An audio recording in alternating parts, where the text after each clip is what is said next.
Erman Abbas S.A.Y.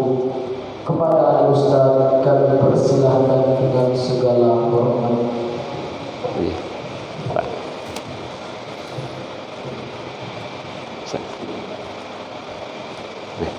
Syukran.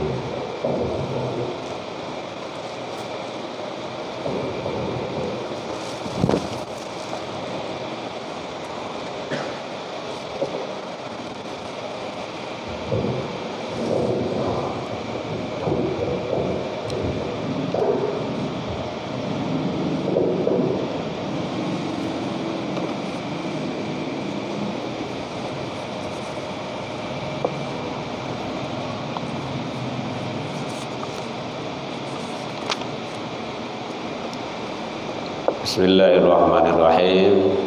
Assalamualaikum warahmatullahi wabarakatuh. Alhamdulillahilladzi hadana wa li hada wa ma kunna linahtadiya laula an hadanallah. Asyhadu an la ilaha illallah wahdahu la syarikalah wa asyhadu anna sayyidana wa nabiyyana Muhammad sallallahu alaihi wasallam wa ala alihi wa ashabihi ajma'in, amma ba'du. Hamdan wa syukran lillah, puji dan syukur selalu dari lubuk hati yang dalam kita ucapkan kehadirat Allah Subhanahu wa taala. Alhamdulillah, dengan berkat izin dan rahmat Allah Subhanahu wa taala, sampai ini malam kita masih diberikan kesehatan, sehingga dengan nikmat sehat tersebut kita bisa berupaya selalu menjaga dan menjaga amaliyah dan ibadah kita. Karena nikmat sehat itu adalah karunia dan pemberian dari Allah. Mudah-mudahan kita selalu mempergunakannya untuk taqarrub ilallah, mendekat kepada Allah, dengan harapan ibadah yang kita lakukan semoga diijabah semuanya di sisi Allah hendaknya. Selawat dan salam kepada Nabiina Muhammad sallallahu alaihi wasallam wa ala alihi wa ashabihi ajma'in. Allahumma shalli ala Muhammad wa ala ali Muhammad. Rasul akhir zaman, la nabiyya ba'dah. Tidak ada nabi, kita imani dan kita yakini sebagai uswah bagi kita, contoh tauladan, sebagai panduan hidup. Semua itu adalah berkat izin Allah. Semoga kita istiqomah mengikuti ittiba'i Rasul sampai akhir hayat kehidupan kita. Bapak Ibu pengurus Masjid An-Nur yang sama kita hormati, Bapak Ibu jamaah kaum muslimin hadirin rahimakumullah.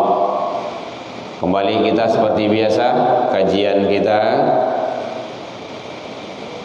diizinkan Allah, ditakdirkan Allah ketemu dalam majlis yang mulia ini, majlis ilmu, majlisnya para malaikat, majlisnya para hamba-hamba Allah yang soleh. Dan majlis-majlis ini kadangkala ada sering terabai dan tertinggalkan. Padahal manfaat, fadilah dan keutamaan yang terkandung di dalamnya sangat luar biasa.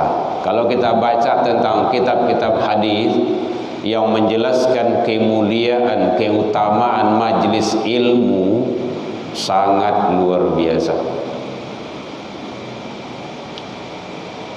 Karena tidak sama kita memperoleh dan mendapatkan ilmu di YouTube, di televisi, di radio, dengan di majlis. Apakah itu di masjid, di musola, di tempat-tempat majlis yang lain, itu tidak sama.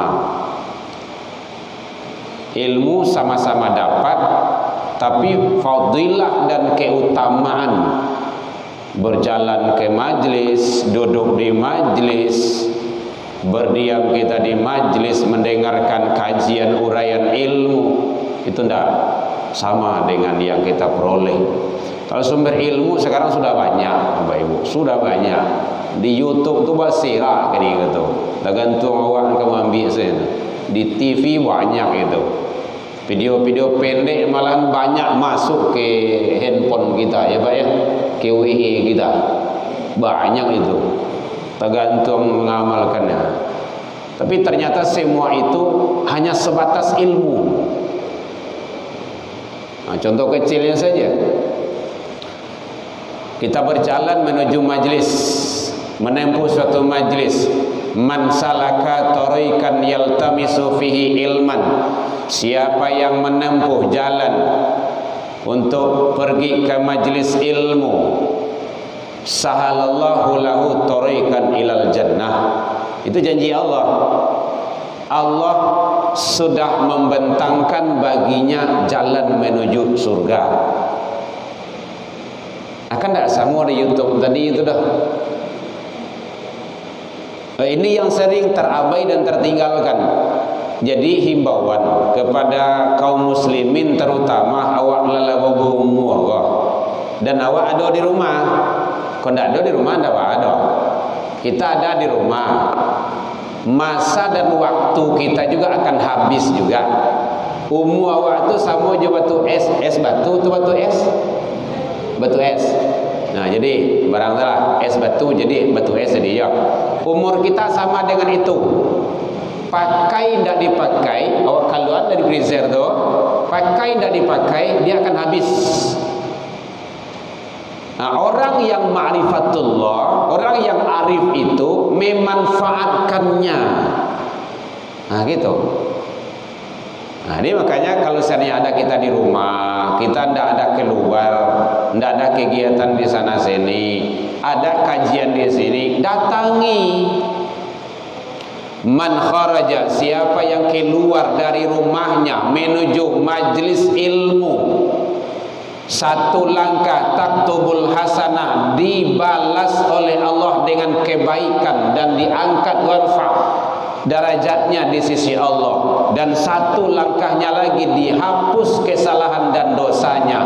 Bara langkahnya awak datang kamari, semuanya dibalas oleh Allah hatta yarji', sampai dia kembali pulang. Ini luar biasa. Maka kita yang faham tentang itu, pertahankan. Nah, itu tugas awak, istiqomah. Kita kalau tidak ada kajian keluar, kita mendengar kajian. Nah, gitu caranya. Oh, mentang-mentang awak ustaz gitu kan lah merasa pandai juga. Enggak. Belajar dan belajar. Makanya kalau di Jumat pagi itu Bapak Ibu, saya tidak bisa diganggu. Karena saya di dalam buka kitab. Bermacam-macam kitab yang dibuka. Harus.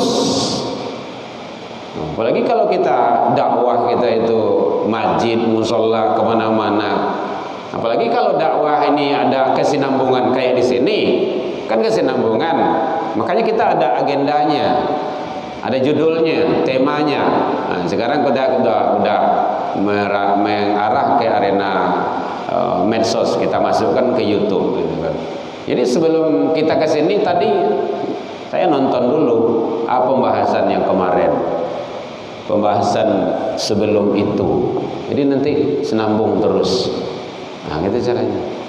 Jadi selalu kita kun aliman.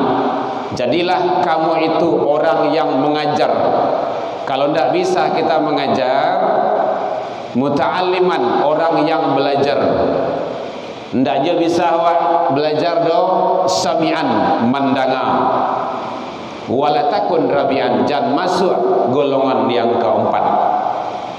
Ngajar indah, belajar indah, mendengar indah jodoh. Itu rugi sangat do. Rugi sangat. Awak do di rumah menonton televisi saja. Itu rugi itu. Nanti nonton televisi itu tuh nanti akan dipermasalahkan itu umurmu. Karena tidak akan bergeser, tidak akan bergerak kaki seseorang hamba itu nanti di hari kiamat. La tazulu qadamal abdi yaumal qiyamah, ndak akan bergeser kaki seseorang hamba nanti di hari kiamat, hatta yus'al, sebelum menyelesaikan beberapa persoalan. Salah satunya adalah an umrihi, tentang umurmu yang dititipkan Allah kepada kita. Barau muawa untuk adiabian. Apa kau di muka televisi saja, di muka handphone saja, atau di depan Al-Quran, atau ada ke masjid, ke majelis ilmu, gitu. Semuanya akan dihisab. Allah Maha Adil. Bapak Ibu hadirin kaum muslimin rahimakumullah. Nah, oleh sebab itu mari kita manfaatkan sisa-sisa waktu yang dititipkan Allah kepada kita agar kita bisa mendapat yang terbaik di sisi Allah Subhanahu wa taala. Itu pengantar baru Bu. Lalu masuk ke pembahasan berikut itu kan. Kemarin kita membahas masalah karakter, ciri-ciri umat pengikut Nabi Muhammad, siapa saja golongannya. Lah kita sampaikan kemarin itu. Siaran ulangnya boleh saya lihat di YouTube. Buka saja nanti Herman Tanjung, nanti keluar nanti An-Nur. Logo An-Nur ini ada ini. Masuk taruh selagi kita siarkan. Jadi kalau bisa sebaiknya agak terang seketik gitu kan. Karena agak pencahayaan agak gelap. Kalau terang agak rencak jadi lampu. Ya, karena masjid kita ini kan juga, di mana kau di An-Nur, di mana An-Nur Gurulawi, bagus ya, gitu. Kan terangkat juga itu. Bapak Ibu hadirin kaum muslimin, kita lanjutkan kajian kita yang kemarin. Lanjutannya bahwa amalan-amalan yang terus mengalir kepada manusia yang dilakukannya semasa hidup di dunia walau dia sudah terbaring di alam barzakh. Satu, kemarin sudah kita sampaikan, ilman allamahu wa nasyarahu, ilmu yang dipelajari kemudian diajarkan kepada orang lain.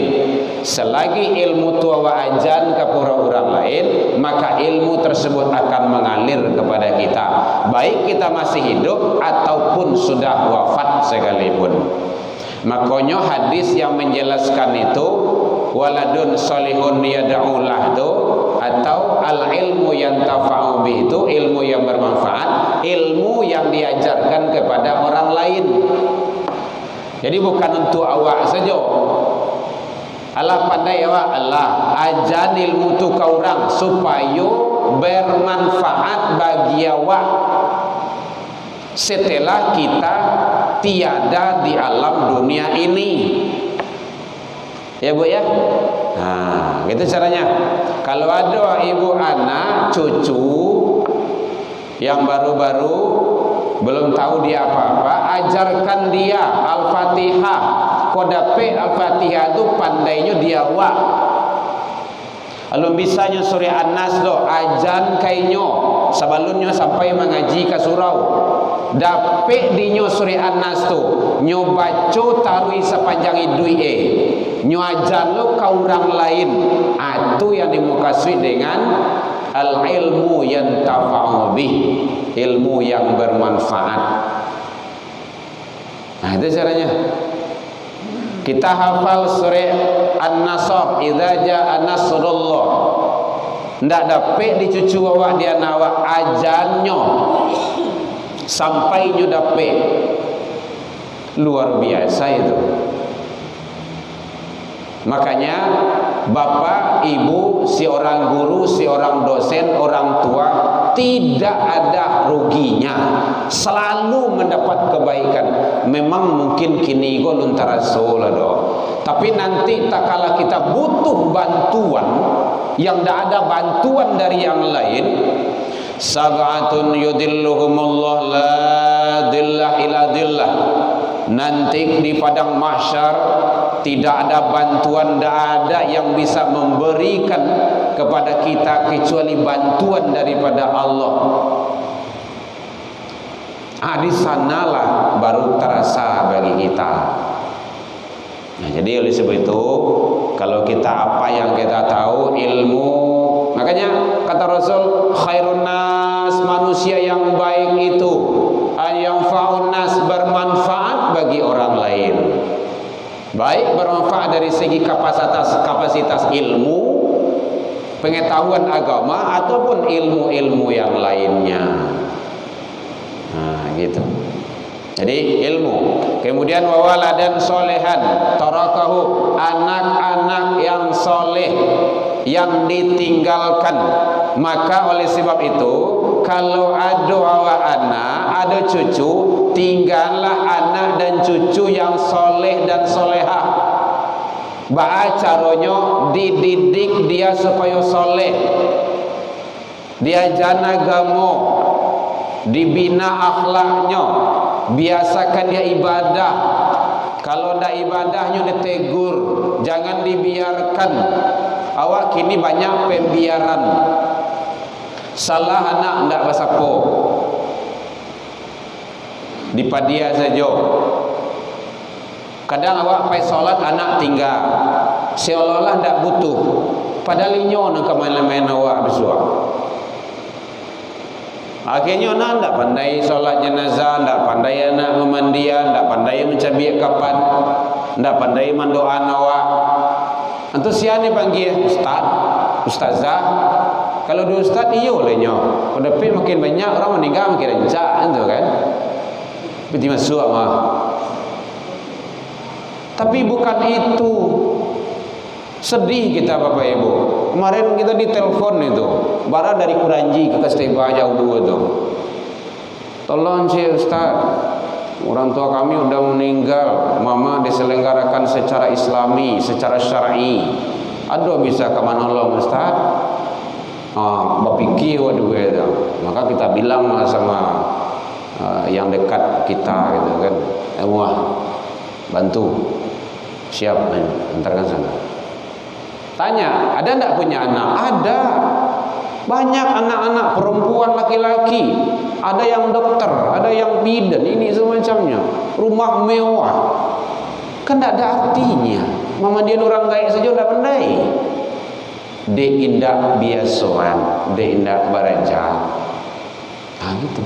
Sedih kita. Jangan sampai seperti itu.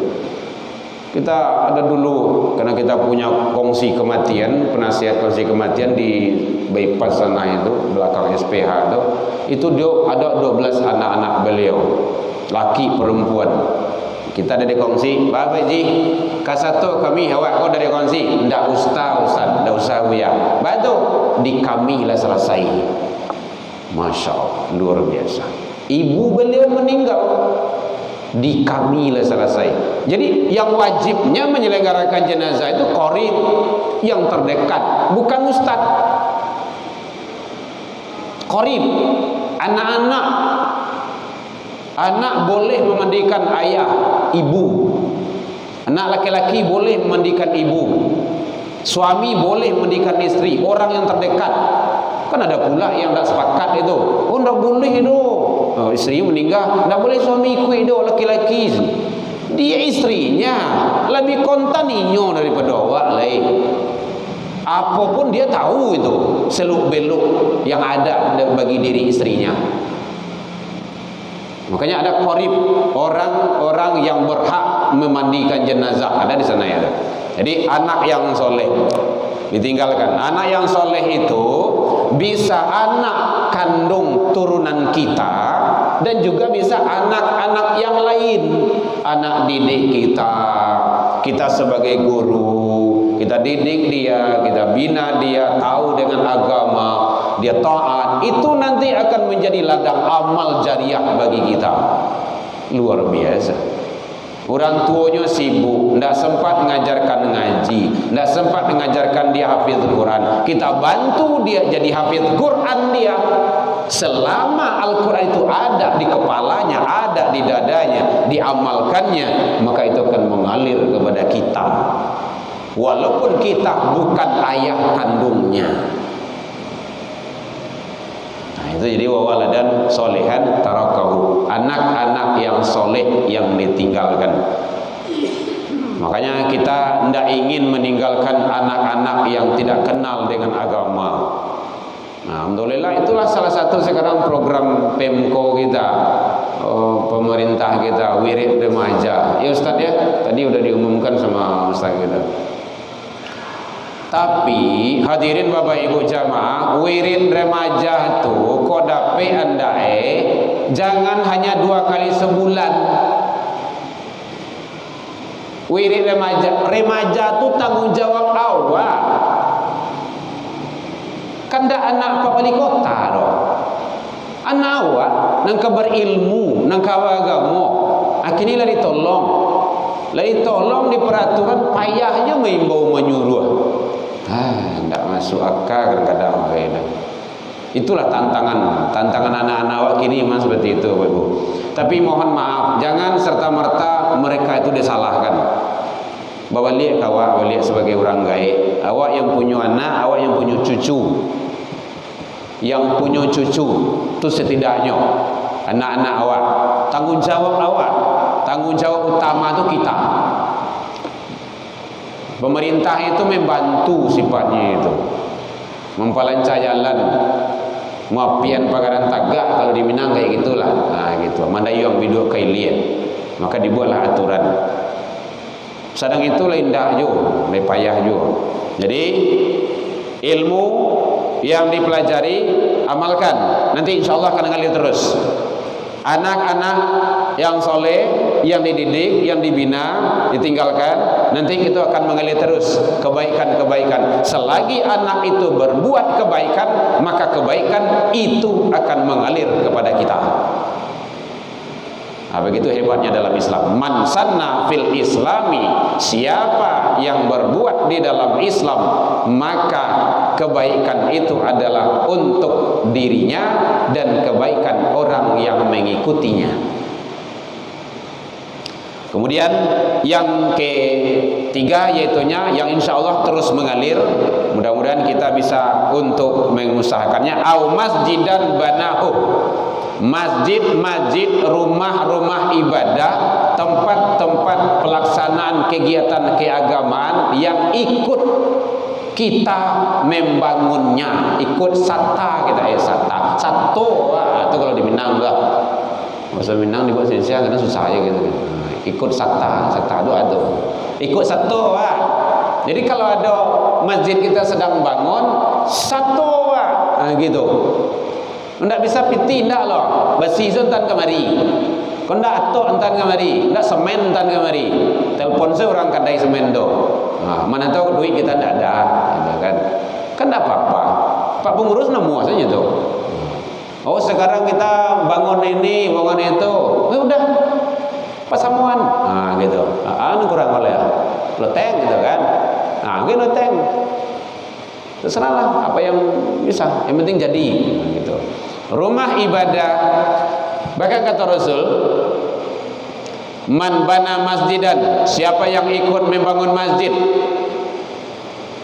ikut dia membangun masjid, walaupun kecil, apalagi kalau besar, apalagi kalau banyak dia berinvestasi di masjid itu, banallahu lahu baitan fil jannah, Allah bangunkan istana di surga untuknya. Masya Allah, luar biasa. Karena masjid itu adalah sentral segala-galanya. Kalau tidak, kenapa tak kala Nabi Muhammad SAW hijrah sampai di tempat hijrah itu di Madinah itu, pertama kali yang dibangun itu adalah masjid. Masjid apa itu, Bu?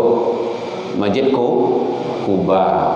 Bapak Ibu yang sudah umrah dan haji mungkin sudah ziarah ke sana itu. Masjid pertama, karpetnya tetap hijau juga itu, sama dengan Raudhah Mi'raj Rasul itu. Luar biasa hebatnya. Jadi masjid itu sentral. Bahkan banyak hadis yang menyampaikan tempat yang paling mulia di atas bumi ini adalah masjid. Kenapa orang banyak berzikir, banyak mengingat Allah, banyak ngaji, banyak baca Al-Quran, banyak musyawarah untuk kebaikan, kepentingan umat, membicarakan masalah kemajuan umat, perkembangan umat dan segala macamnya. Dan tempat yang dibenci di permukaan bumi ini adalah pasar. Begitu hadisnya Rasulullah. Betul. Berarti ada salahnya di situ. Kenapa? Karena biasanya sering terjadi penipuan, pengicuhan, pembohongan, pendustaan itu di pasar. Oleh sebab itu maka bersegeralah. Kalau kamu ke pasar jangan lama-lama. Nah, begitu pesan-pesan mutiara Islam di dalam agama kita itu. Bapak Ibu hadirin kaum muslimin, dah azan ya? Oh belum. Ada kepatannya Bu? Jadi masjid insyaallah terus mengalir kebaikannya kepada kita. Nah, makanya sebelum kita mengembuskan nafas yang terakhir, kemarin ada yang bilang, "Wih, ibu tuh banyak usaha beliau. Itu rumah di Muko itu 500.000 seorang setiap bulan masuk kepada beliau itu." Oh, karena beliau banyak kedai-kedai di depan rumahnya gitu kan. Orang-orang kedai-kedai, kalau sore-sore itu kan kedai-kedai darurat itu dah. Nah, gitu. Terus sama bilang, "Banyak ya?" "Iya ya." Yang sudah beliau bangun untuk agama. Itu loh ya. Ingat itu. Kalau haratu yang ditumpuk tarui, nanti kita akan terjebak kepada alhaakumut takatsur. Hati-hati, bermewah-mewahan, bermegah-megahan itu sangat bahaya sekali. Tumpuk hatta durtumul maqabir. Tahu-tahu lah tiba jadi pintu kubur. Tidak ada lagi kalau lah tiba situ, tidak ada situ. Maka berikanlah. Makanya kalau dilihat para mujahid dulu, salafus soleh, orang-orang dulu, para sahabat itu, bahkan kalau dilihat itu Utsman bin Affan itu beliau mengorbankan harta beliau seluruhnya. Abu Bakar Siddiq, jangankan harta, jiwa, raga beliau itu beliau persembahkan. Luar biasa untuk perkembangan Islam. Bahkan Khadijah radhiyallahu anha, beliau menyampaikan kepada Rasul, beliau kan orang terkaya itu saat itu, "Ya Rasulullah, junjungan alam," kan suami beliau itu, "andaikan habis hartaku ini untuk menegakkan agama Allah, untuk berjuang syariat agama Allah, andaikan habis hartaku ini," karena beliau orang kaya, "nyampang ambo meninggal, kali kuburan ambo itu biar tulang-tulangnya jadikan kejembatan demi tegaknya agama Allah." Itu Khadijah itu, perempuan orang kaya. Enggak ada artinya. Kalau kita ada mobil, ada rumah, banyak investasi, banyak mungkin usaha, tak kala kita meninggal, tinggal itu anak cucu, kalau dah ada ilmu agamanya, nyo berantem itu. Tibo di meja hijau. Nang kecil iko, nang kecil nang kadang awak, nang kecil nang iko lo. Ada nang tentara kok anda bisa, jangan main-main nang tembak kok. Nah, itu. Dek karena apa tuh? Karena harto.